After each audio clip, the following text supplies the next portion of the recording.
पसंद बहुत थी बूंदे उसे, कभी बादलों से गिरती तो कभी आंखों से। पसंद बहुत थी बूंदे उसे, कभी बादलों से गिरती थी तो कभी आंखों से। वो बिजली थी तो आओ ढूंढे उसे, हर गम को मिटाती अपनी मुस्कान की नजर से। हर गम को मिटाती अपनी मुस्कान की नजर से। हमारी अंदर में ही रहती थी वो, वही उसका घर थे। बड़े होकर कभी भूल ना जाऊं, वही उसकी दर थी।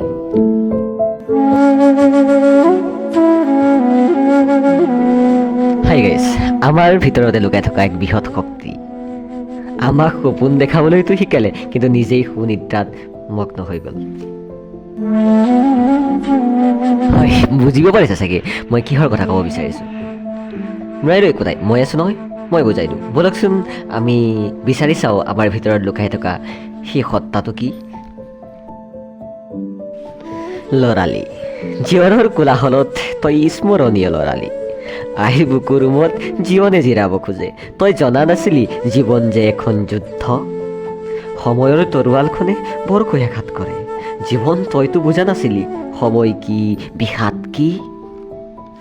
আইতাৰ কোলাত মূৰ থৈ অজান দেশলৈ নাৱৰে ওলাই যাব খোজা সদাগৰজন তয়ে নাছিলি জানো ল'ৰালি। দেউতাই তোক কান্ধত তুলি শিকাইছিল জীৱন কি। ল'ৰালি, তই মনোৰম, তই বৰ মনোৰম, কিন্তু তই খন্তেকীয়া, দি গলি এক সাগৰ সুখ আৰু কিছু স্মৃতি। কবিতাটো লিখিছিল মোৰ এজন বন্ধু বিজয় কৃষ্ণ ভূঞা, মোৰ এজন ভাল বন্ধু। কবিতাটোৰ যোগেদি তেওঁ নিজৰ ল'ৰালি কাণ্ডক আওৰাই চাইছে, তেওঁ নিজৰ ল'ৰালিটোক উপভোগ কৰিব পাৰিছে, অনুভৱ কৰিব পাৰিছে। আমি যেতিয়া ডাঙৰ হৈ যাওঁ, আমি ল'ৰালিৰ অনুভৱবোৰ পাহৰি যাওঁ। আমি আমাৰ ল'ৰালিটোক হেৰুৱাই পেলাওঁ। আমি পোহৰৰ দিশবোৰ এৰি দিওঁ, আৰু পোহৰৰ দিশবোৰ এৰি আমি আন্ধাৰৰ পথবোৰ বাছি লওঁ। আন্ধাৰবোৰ আমি হাত পাতি লওঁ। চাৰিওফালে মাথো আমাৰ বাবে অন্ধকাৰ। জীৱনৰ খোলা দুৱাৰবোৰ যেন বন্ধ হৈ পৰে আমাৰ বাবে। কিন্তু ল'ৰালি যে বৰ সুন্দৰ, নহয়নে? না সেই সময়ত মানুহৰ ভয় থাকে, না আৱেগ, না অনুভূতি, না কামৰ ভয়। বৰ মনোৰম।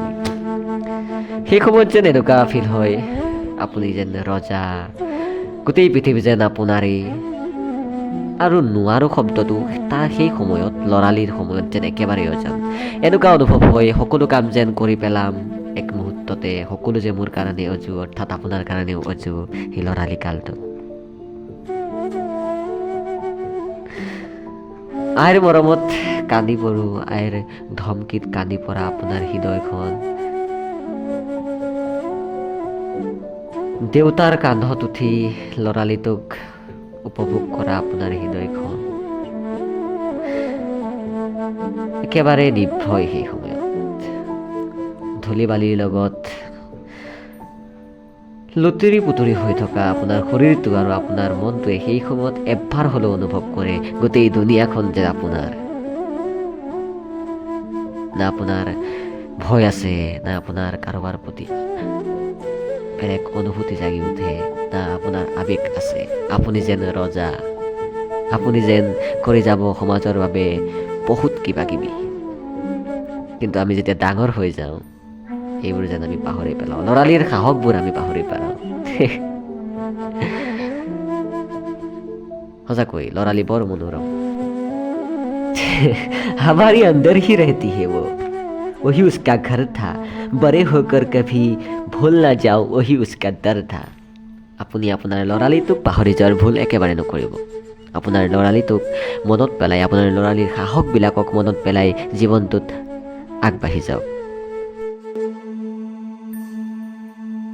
গাইজ, যদি আজিৰ ভিডিঅ'টোৱে অৰ্থাৎ আজিৰ কবিতাটোৱে আপোনাৰ ল'ৰালিটোক অকণমান হ'লেও মনত পেলাই চোৱাত সহায় কৰিলে, অৰ্থাৎ আপুনি আপোনাৰ ল'ৰালিটোক অনুভৱ কৰিলে, তেনেহ'লে লাইক, কমেণ্ট, শ্বেয়াৰ আৰু ছাবস্ক্ৰাইব কৰিবলৈ নাপাহৰিব।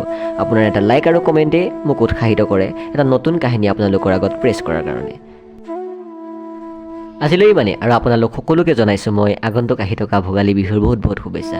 তো নতুন এটা ভিডিঅ'ত লগ পোৱাৰ আশালে thank you guys, bye by.